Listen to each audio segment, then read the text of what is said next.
さあ続いてギフリポです。新型コロナウイルスの感染拡大で多くの企業が苦しんでいます。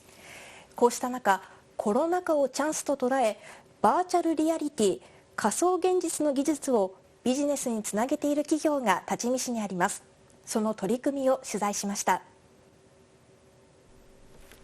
多治見特産の焼き物、どの方向からでも見ることができ、細かいひびの模様が忠実に再現されています。こちらも多治見特産のタイル。手前に並んだタイルの見本に触れると、後ろにあるプールのタイルの模様もそれに合わせて瞬時に変わる優れもののショールームです。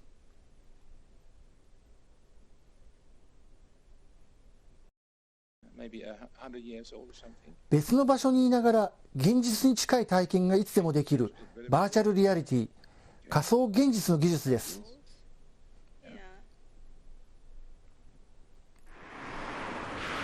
身近になりつつあるこの技術をビジネスの分野で積極的に展開する会社が多治見市にあります。共同代表のハンス・カールソンさんです。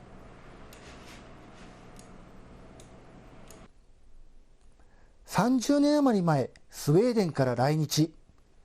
NHK のラジオで海外向け番組のパーソナリティを務めるなどした後、6年前、妻の実家のある多治見市に移り住みました。地方に住んでみたいっていうのはあったんですけど、環境もいいし、非常に住みやすいんですけども、仕事はない。結局、自分で仕事を作るしかない。その時、カールソンさんが目の当たりにしたのが、ゴーグルのような機器の先に広がる仮想現実の世界でした。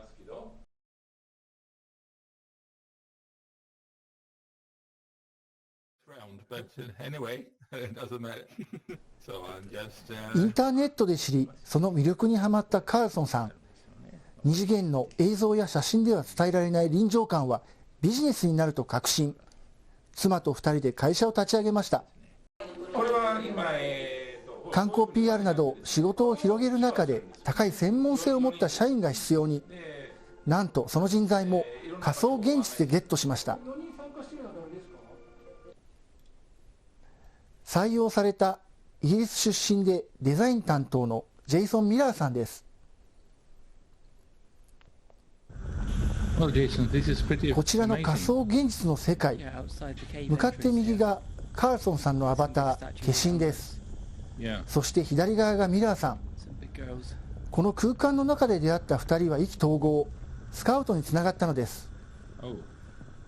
Yeah, maybe 3 years ago, I met Hans in a platform called High Fidelity, which turned into something called Tivoli, and we had different bodies than our real life body. So I was a kind of alien, and Hans was a younger version of himself, and we met in a world I made inside a cave. ギャラリーみたいなイメージで作ってるんですね。そうした中で新型コロナの感染が拡大、コロナ禍でのビジネスの模索が始まります。まず手がけたのは地元メーカーとの取引。多治見特産の焼き物などを仮想現実の世界に誘いました。ものすごい宝物を持ってるのにうまく伝わってないというのはもったいないと思って、こういうツールがあればそれができるといろいろ考えたんですね。